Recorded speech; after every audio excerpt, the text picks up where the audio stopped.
explícita, sin duda de duda. ¿Hasta qué punto esta estructura de conceptos, Estado de Derecho, democracia, separación de poderes, son conceptos de contrabando? O sea, y tenemos la expresión más salvaje en estos días. O sea, yo no sé si Donald Trump pueda dar una charla sobre Estado de Derecho y democracia con cierto grado de legitimidad. Y pues, yo creo que perfectamente se pasa por buena parte de eso y expresa lo que quiere expresar y punto. Entonces, nosotros nos quedamos defendiendo la democracia liberal. Es una cosa contradictoria. Digo, aquí hay un problema. Hay un problema que tiene que ver con el discurso que construimos desde el pueblo, donde los conflictos de clase, la acumulación de riqueza a propósito de la expropiación del trabajo cotidiano, está ausente. Con relación al estado de excepción de la zona de Araucanía, ¿hay algún método? Porque esto no podemos estar eternamente con los estados de excepción en esta zona, o a lo mejor se pretende ir avanzando en la siguiente zona y ir abarcando más zonas para someterla bajo este control militar. ¿Hay algún otro método, alguna otra forma de enfrentarnos a esto a través de, no sé, si lo regula el Congreso, si tienen que en algún momento reportarle al Congreso y decir, bueno, tenemos un estado de excepción hasta cuándo, hasta 2040, 2050, ¿es eterno esto o hay alguna forma de romper ese círculo? Compañero. Yo soy un poquito más práctica, pensando en lo que nos toca vivir. Existe la posibilidad de hacer una tipología de la desobediencia para poderla diferenciar justamente de la delictiva, de la civil, para empezar a pensar cuáles son nuestras líneas de acción para combatir esta democracia liberal que se está transformando en realidad en una dictadura liberal. Echo un poco de menos en el análisis, aunque tú esbozaste, Javier esbozó un poquito eso cuando dijo los bienes comunes, el ataque a los bienes comunes, o también lo considera un factor cultural, pero creo que esta democracia está constituida sobre el paradigma de que el hombre domina y es dueño de la naturaleza. Entonces, bajo esa definición que no fue nombrada acá, es que avanza el proyecto neoliberal buscando la forma de igual conseguir su objetivo de lucro, etcétera, y dejando de lado todas las consecuencias desastrosas que ello implican.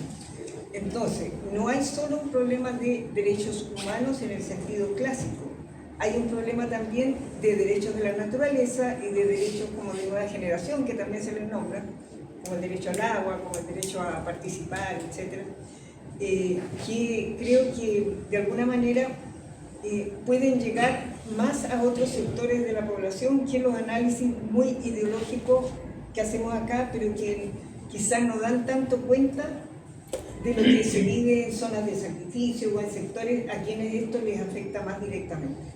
Una pregunta bien concreta. ¿Hay en la sociedad chilena, hay en algún estamento, en algún plano de la sociedad que se discutan estos temas? Que estén hoy día analizando, discutiendo, incluso ni siquiera cuestionando, por ejemplo, en el periodismo, en la academia, en el estudiantado, trabajadores, ¿hay? ¿Eduardo? Y llegamos a este mismo momento en donde el tema de la desigualdad es un tema que es crucial. Y la desigualdad por despojo, como dice el compañero, eso está claro. Entonces yo creo que lo que estamos asistiendo un poco en el mundo y que estamos asistiendo acá es que ya el relato liberal de la democracia no le sirve, y lo que están optando es justamente por generar estados autoritarios, y para generar estado autoritario hacen fisiones hasta jurídicas, porque el tema de la necesidad de emergencia es una figura ficticia, porque lo podían resolver de otra forma sin establecer, como decía, prácticamente estado de emergencia en el sur, y sobre todo en el sur, que hace años que se ha hecho un estado, digamos, un estado normal de excepción de derecho. Entonces, ¿cómo, digamos, enfrentar esa situación en en propuestas, porque no las hay. No hay una propuesta que sea para Chile de alternativa a esa democracia liberal agotada y a esa insaciable voluntad de hacer crecer la renta que tienen los sectores dominantes. Y eso lo vemos porque como en periodo de crisis, en COVID, acá hubo mucha gente que hizo mucha gente con mucho poder que hizo mucho más plata, mientras estábamos todos en la situación que estamos. Sí, muy breve.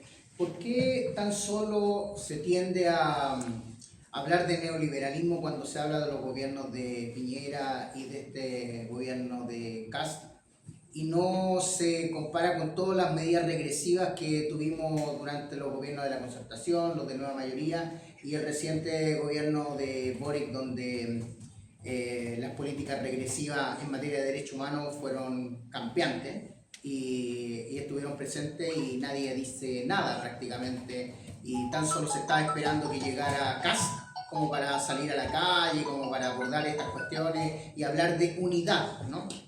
Eso.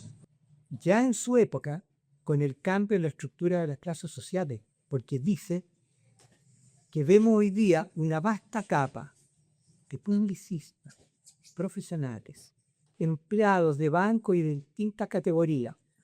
Entonces, una vasta categoría, ¿no? Y de gente que es cooptada y que piensa como la derecha. O sea, eso lo venimos diciendo, se viene diciendo hace mucho rato. Entonces, para nosotros el tema es captar cómo esto se mueve y actuar en consecuencia, porque eso es la dialéctica. No es otra cosa que eso. De ahí la importancia del sistema internacional de derechos humanos, y con eso termino. Para la lucha ideológica y política. Hablé del derecho de propiedad, y es el contrapunto con la Declaración Universal de Derechos Humanos. No ese derecho intocable, sagrado, sino que el derecho concreto a la propiedad, que puede ser individual o colectivo. Los principios de la dignidad de la persona humana y la igualdad. La igualdad no meramente formal. La Corte Interamericana ha hablado de la igualdad estructural, que nos convoca a luchar por la situación de aquellos grupos estructuralmente discriminados. No es solo la igualdad formal entre las leyes. La indivisibilidad de los derechos humanos, valen hongo los derechos civiles y políticos del Estado de Derecho sin derechos económicos, sociales y culturales. Más aún, los dos grandes pactos, civiles y políticos, y económicos, sociales y culturales, establecen esos derechos, el derecho de los pueblos a sus riquezas y recursos naturales como derecho irrenunciable. No basta con que la gente vote, se exige participación a nivel barrial, comunal, regional y nacional. O sea, están las normas de un sistema que hoy día pretenden liquidar. El empeño de la potencia norteamericana de destruir el sistema internacional, tal como liquidaron el sistema de la Sociedad de las Naciones antes de la Segunda Guerra Mundial. Como tú insinuabas, el avance hacia el imperio de la fuerza, por sobre cualquier forma jurídica que nos pueda interesar. Y lo peor de todo, que yo advierto, es que están dispuestos, por cierto, a usar la fuerza contra nosotros en cualquier momento y de la manera más cruel. Pero tengo la impresión de que no es necesario. De que no es necesario. Controlan los medios de comunicación, la gente les vota mayoritariamente. Algunos de ustedes hacían la mención, hablan del tema de la seguridad. Ellos, el orden neoliberal creó lo he dicho 1000 veces, creó la delincuencia que tenemos. Acá se ha dicho ya, que se ha hablado del caso Hermosilla, colusiones, fraude, platas políticas, Paco Gay, Milico Gay, el Hermosilla, la Mi Banco, ¿no? Y por abajo, tráfico de arcos, tráfico de drogas, tráfico de personas, la mafia de los cigarrillos, la mafia de los fuegos artificiales. Todo eso es expresión de lo mismo, no son cosas separadas. Es la expresión de un orden cuyo único norte es el lucro, es la ventaja, es aplastar al otro. ese orden es lo que está. Y además a la gente le venden la pomada para la convención que fracasó, le dicen tu plata es tuya, ¿no? Te van a quitar la casa y la gente vota. O sea, no están necesitando aplicar la represión pura, dura y cruda. O sea, pensemos, nosotros tenemos que pensar y ordenar nuestros objetivos, ¿no? Y ordenar los medios con que queremos plantear esos objetivos. Últimamente yo dije, puedo estar equivocado, pero lo voy a decir acá. Creo que en este momento nosotros deberíamos luchar en defensa del sistema internacional y de la independencia y soberanía de los Estados. Porque ese sistema le tienen liquidar, lo quieren hacer mierda. Segundo, en defensa del derecho internacional de los derechos humanos. Tercero, en defensa de una democracia real, fundada en la indivisibilidad de los derechos. Y eso. Respecto a una excepción, el estado de excepción puede ser permanente, el Congreso lo renueva cada 15 días. De hecho, hoy día se votó de nuevo. Entonces, es una ridiculez, pierden tiempo votando cada 15 días el mismo estado de excepción. Técnicamente se puede cambiar, sí, habría que cambiar la Constitución. El estado de emergencia puede ser ilimitado en la medida que el Congreso lo vaya ratificando cada 15 días. Luego, ¿quiénes están discutiendo estos temas? Yo diría que no se discuten con mucha profundidad, son pocos los espacios, hay en la academia algunos foros, debates, fondos y proyectos de investigación, pero tampoco tienen mucha profundidad, pero hay, medios de comunicación alternativos también hay, que abordan estos temas con la profundidad que uno quisiera, no necesariamente, pero a lo menos se está planteando el debate y yo les invito ahí a seguir, a apoyar a los medios de comunicación alternativos, algunos de ellos son El Ciudadano, y que tampoco son tan alternativos. Yo creo que también hay que creerse un poco el cuento. El Ciudadano, por una consultora derecha, se demostró que es el segundo medio a nivel nacional que genera más conversación sobre la presidencia de la República. No somos alternativos si es que somos el segundo, debajo de Mega Noticias. Entonces podemos, con nuestros instrumentos, generar más conversación que canales de televisión que tienen, sin exagerar, 100 veces más funcionarios que nosotros. Se puede con nosotros, pero por lo menos necesitamos recibir el apoyo de los compañeros. ¿Por qué no estamos llegando a los jóvenes? Redes sociales, y ahí está, no hay que inventar la pólvora, ahí están, hay que ir a buscarlo, bueno, en los colegios, establecimientos, pero hay que hablar en sus códigos también. Yo creo que hay que realizar una profunda autocrítica también, si uno está organizando un espacio. ¿Y cuántos sub-50 hay en este espacio? No le estamos hablando a nadie, más que a nosotros mismos y a nuestras redes de amigos. Entonces, también veamos desde dónde nos situamos el momento en que construimos relatos. Yo claramente le puedo decir las métricas de nuestra audiencia. Nosotros le hablamos a público sub-18 años, a muchos sub-25, con distintos mensajes, estamos en todas las redes sociales, con distintos videos, programas más largos, generación de contenido de opinión, especialistas a nivel internacional, a nivel nacional, voces de los movimientos sociales, bueno, pero eso es trabajo también. Se puede apoyar, sí, pueden tener espacio también, pero hay que salir del círculo también, si es que uno quiere hablarle a otros, ¿no? Porque también acá estamos acostumbrados en estos espacios, y yo por eso aprovecho la provocación y siempre acepto las invitaciones. Pero si queremos interpelar a los que estamos acá, yo los interpelo de vuelta. Si así funciona, ¿no? Pues estamos entre compañeros y compañeras, acá no hay público que no haya participado en un espacio de militancia y haya que ver por lo menos 3 organizaciones. Entonces ese es el espacio el que estamos construyendo. Entonces, bueno, interpelémonos también a nosotros y a los que están viendo también. Y ahí quiero discutir como los temas, yo concuerdo con lo que decía Lucía, hay que hablar de los bienes comunes, creo que hay una crisis socioecológica que tiene que ser la parte de la base, como era Estado de Derecho, no me extendí en eso, yo creo que estamos dentro de este sector todos de acuerdo, en que es una prioridad, es uno de los límites del capitalismo, de hecho uno de los temas principales, y creo que hay que partir de un enfoque biocéntrico, ecosocialista, y hay discusiones en torno a la etiqueta, pero creo que tiene que ser un elemento incorporado y no ni siquiera aislado, ¿no? Como los ambientalistas hay que darle su espacio, sino que tiene que ser parte de la matriz de análisis, y eso lo comparto mucho, incluso desde la perspectiva de los derechos de la naturaleza. Respecto al otro tema, ¿por qué se habla de neoliberalismo solo en gobiernos de derecha? Yo creo que todos los gobiernos han sido neoliberales, pero sí hay matices respecto a esta dimensión del Estado de Derecho. No para los mapuches, por ejemplo, yo tuve juicios contra el gobierno de Boric, 17 presos políticos mapuches en la cárcel de Angol, el gobierno del interior querellante. Ahora el viernes voy a ver a Rafael Pichún, que fue Huarquén de la CAM, le llevó la causa a la Comisión Interamericana de Derechos Humanos, persiguió al gobierno de Boric. Prisión política por ley de seguridad interior del Estado, que no se registraba desde la dictadura, a Héctor Yaitul 15 años en cárcel en el gobierno de Boric. Es verdad, hay una dimensión. Pero no es cierto que a los militantes de izquierda nos persigan de la misma forma con Boric que con Kast. A mí no me persigue el gobierno anterior. Este gobierno sí ya me montó una campaña de fake news tratándome de espía ruso. O sea, sí nos persiguen de forma distinta. Lo puedo decir con propiedad. Sí hay matices respecto, no es lo mismo. Porque si decimos que todo es lo mismo, ya ¿de qué sirve el análisis? Digamos, todo el capitalismo está podrido, todo es neoliberal. Bueno, para la casa mejor. No hay un esfuerzo intelectual detrás de eso, ¿no? Decir lo mismo. Y ahí también respecto a lo que decía Horacio, como en torno a los conceptos que usamos. O sea, de lo que más habla Marx en la obra de Marx es sobre el capitalismo, no sobre el socialismo.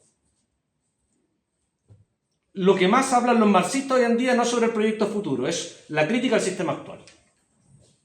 Y hablar de las categorías actuales de la cancha en la que estamos, ¿no? Entonces tenemos que hablar de la realidad del Chile actual. Y cuando hablamos de democracia, yo sí creo en un proyecto democrático, es una tesis política, no es jurídica. Democracia socialista, con nuestras características radicalizada, deliberativa, popular. Claro, la dictadura del proletariado, yo no reniego esa tradición, pero en los propios términos de Marx, la dictadura se caracteriza por ser un estado de excepción real, no como el capitalismo actual, sino un estado de excepción, es un momento en el cual no hay derecho, y en ese momento el proletariado dicta las reglas que van a hacer posible la vida en una sociedad, pero es temporal. De hecho, la figura del dictador no podía superar el plazo de 6 meses. Esa es la tradición romana de la figura del dictador, que estaba incorporada incluso en lo que uno podría denominar cuerpo normativo romano, o del derecho romano. Pero no es un proyecto futuro. O sea, si nosotros vamos a ofrecer una dictadura al proletariado permanente, yo no me siento convocado a ese proyecto. Porque ¿quién va a ser el dictador?